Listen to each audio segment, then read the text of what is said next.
बूढ़ी aunty के 50 रुपये। गरीब भिखारियों को दान तो हम सब ने दिया है। दान देना बहुत अच्छी आदत भी है, लेकिन यकीन मानिए इस कहानी में किसी जरूरतमंद की मदद करने का जो तरीका बताया गया है वो जरूर ही आपके दिल को छू लेगा। एक शख्स पैदल किसी रास्ते से जा रहा था। उसने देखा कि सामने एक बिजली के खंभे में पेपर चिपका पड़ा है और उसमें कुछ लिखा हुआ है। उसमें लिखा था कि कल इस रास्ते से गुजरते वक्त मेरे 50 रुपये कहीं गिर गए, मुझे ठीक से दिखाई नहीं देता है। कृपया इस रास्ते पर कहीं भी किसी को भी मेरे 50 रुपये मिले तो इस पत्ते पर पहुंचा दे। नीचे लिखे पते को पढ़कर उस शख्स का मन वहां जाने का करने लगा। उस शख्स ने पते को याद किया और उसकी तरफ बढ़ने लगा। वहां जाने के बाद जब उसने आवाज लगाई तो देखा कि गली के आखिरी में एक झोपड़ी है और वहां से एक बूढ़ी औरत लाठी के सहारे बाहर निकल कर आ रही है। उस शख्स को मालूम हुआ कि वो वृद्धा वहां अकेली रहती थी। बूढ़ी औरत के सामने आने पर उस शख्स ने उससे कहा कि माँ जी, आपके 50 रुपये जो गिरे थे वो मुझे मिले हैं, ये रहे आपके 50 रुपये।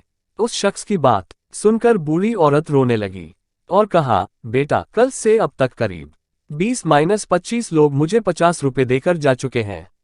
बेटा, मुझे ठीक से दिखाई नहीं देता, मुझे पढ़ना लिखना भी नहीं आता है। ना जाने किसने मेरी हालत देखकर मेरी मदद के लिए ऐसा किया है।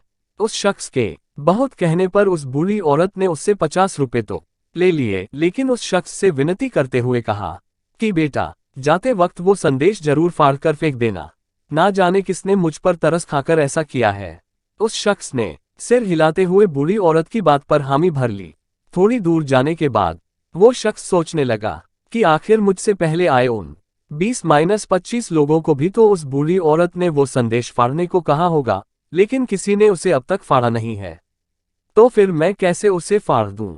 उस शख्स के मन में उस व्यक्ति के लिए बहुत ही आदर का भाव आ रहा था जिसने बूढ़ी औरत की सेवा के लिए इस तरीके को ढूंढा। उस शख्स का मन उस व्यक्ति के लिए कृतज्ञता से भर चुका था। फिर क्या था, उस शख्स ने भी बिजली के खंभे में लगे उस संदेश को वैसे ही रहने दिया।